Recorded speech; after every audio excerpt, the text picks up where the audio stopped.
अलीगढ़। राजा महेंद्र प्रताप भारत के उन विशिष्ट व्यक्तित्व में प्रमुख हैं जिन पर भारत देश का इतिहास सदैव ऋणी रहेगा। उन्होंने ऐसे कालखंड में आज़ादी के लिए अहम भूमिका निभाई जब देश में राजनीतिक चेतना लगभग शून्य थी।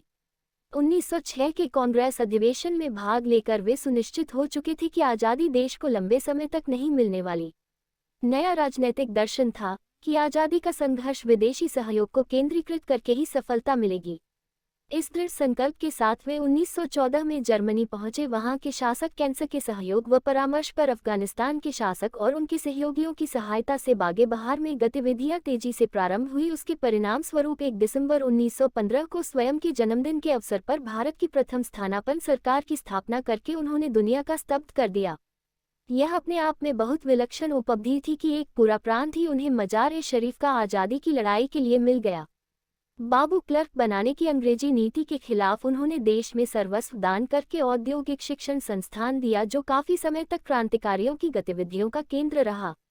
अलीगढ़ में कायस्थ पाठशाला, बुलंदशहर में शिक्षण संस्थान, फर्रुखाबाद तथा वृंदावन में बहुत भूमि दान दी। वर्गहीन समाज, जाति विहीन व्यवस्था के लिए उन्होंने स्वयं अंतर्जातीय विवाह किया ही अस्पृश्यता का विरोध करते हुए तत्समय की ऐसी जातियों के साथ भोजन करके संपूर्ण पृथ्वी पर शोषण रहित सुखी मनुष्य हेतु जीवन भर कार्य किया। सरकार ने यूनिवर्सिटी बनाई है, सरकार ने यूनिवर्सिटी बनाई है तो सरकार भारत रत्न की देश क्या संभावना है? तो हमें इसी थोड़ी सी आशा के साथ जब यूनिवर्सिटी बनाई है तो हम सब लोग, हमारी जो समिति है वो इसके लिए जनजागरण अभियान चलाएगी। भिन्न प्रकार की गोष्ठियाँ करेंगे, साइकिल रैली निकालेंगे, ज्ञापन वगैरह देंगे, रचनात्मक तरीके से अपनी बात पहुँचाएंगे।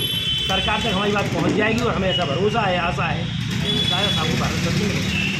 अब शैक्षिक पाठ्यक्रम की बात कर रहे हैं तो कौन से शैक्षिक पाठ्यक्रम करेंगे?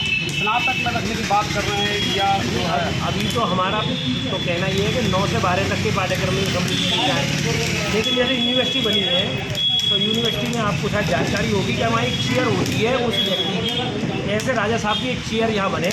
उस चेयर का मतलब क्या होता है कि भिन्न भिन्न तरीके के शोधार्थी आते हैं और बारीकी से उनके जो दर्शन है, उनका जो काम है, उसका अध्ययन करते हैं। तो ऐसी चेयर की स्थापना वो हमारा अगला चरण होगा। हम जब यूनिवर्सिटी अपनी पूरी फॉर्म में आ जाएगी तो हम कुलपति जी को मिलेंगे और फिर कुलाधिपति राज्यपाल को मिलेंगे और एक चेयर की स्थापना कराएंगे। ये सम्मान मंच आपने जो है गठन किया गया है, राजा महेंद्र प्रताप की सम्मान मंच बनाया, इसके अलावा और कौन कौन से काम करने जा रहे हैं भविष्य में? नहीं, हमारा राजा साहब के प्रति एकमात्र काम इस समय केवल ये है कि जल्दी से जल्दी पाठ्यक्रम में स्थान और भारत रत्न उनको मिले। और ऐसे दोनों मांगों के लिए हम जो कुछ भी बन पड़ेगा रचनात्मक करेंगे, प्रयास करेंगे। केंद्र में भी भारतीय जनता पार्टी की सरकार है, उत्तर प्रदेश में भी भारतीय जनता पार्टी की सरकार है और शिक्षकों का बहुत बड़ा योगदान सरकार के लिए रहा। तो आप कैसी उम्मीद लगाते हैं कि राजा महेंद्र प्रताप जी को भारत रत्न की जो मांग है आपकी वो मान ली जाए? नहीं, हम तो पूरी आशा कर रहे हैं, इसी कारण से कर रहे हैं कि जब उन्होंने यूनिवर्सिटी जैसा जिसमें करोड़ों रुपए का अनुदान दिया जाता है और वो स्थापित कर दी और उस क्षेत्र में कर दी, जो क्षेत्र वास्तव में उन्हीं का क्षेत्र था एक तरीके से, क्योंकि एएमयू ने उनको याद नहीं किया, जबकि एएमयू उनको याद कर सकती थी और एएमयू में एक चेयर स्थापित हो सकती थी। बड़े कई सारे महापुरुषों की चेयर है एएमयू में, राजा महेंद्र प्रताप की तो चेयर है नहीं, वहाँ एक होनी चाहिए थी। तो यहाँ ये यूनिवर्सिटी बनी है तो अब हमें आशा जग गई, इसीलिए हम फिर ये सम्मान मंच लेके अपनी समिति के साथ उपस्थित हो गए कि अब हम बात करेंगे तो भारत रत्न भी मिलेगा। भारत रत्न के अभी जैसे हमारे डॉक्टर साहब कह रहे थे, भारत रत्न मिले ना मिले ऐसा कुछ नहीं है, वो तो अपने इतिहास में अमिट है, वो उनको कोई उनके काम को नकार नहीं सकता। लेकिन भारत रत्न मिलने से ये होगा कि वो जगह जगह विश्व भर में ये जाने जाएंगे कि ये जैसे 70-72 लोग हैं भारत रत्न के लेने वाले, उनमें एक राजा साहब भी हैं, तो उनको पढ़ा जाएगा। माने देश की मीडिया, देश का जो विद्वानों का जगत है वो उनको पढ़ेगा तो कौन थे भारत रत्न को मिला। बस इतना सा हमारा प्रयास है, हो जाए ऐसा हमें लगता है। क्या है?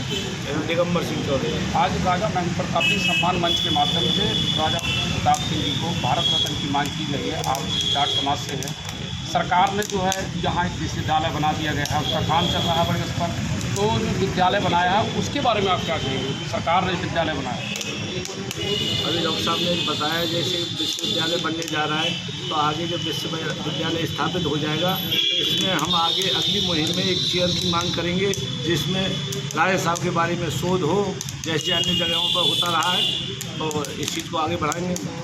ये यूनिवर्सिटी बनाई है राजा महेंद्र प्रताप की, तो ये जाटों के लिए ये खुशी की बात नहीं है क्या? तो आप क्या संदेश देना चाहते हैं, सरकार के लिए क्या कहना चाहते हैं? बहुत सरकार ने खुशी इतना की बड़ा बात कदम है। उठाया।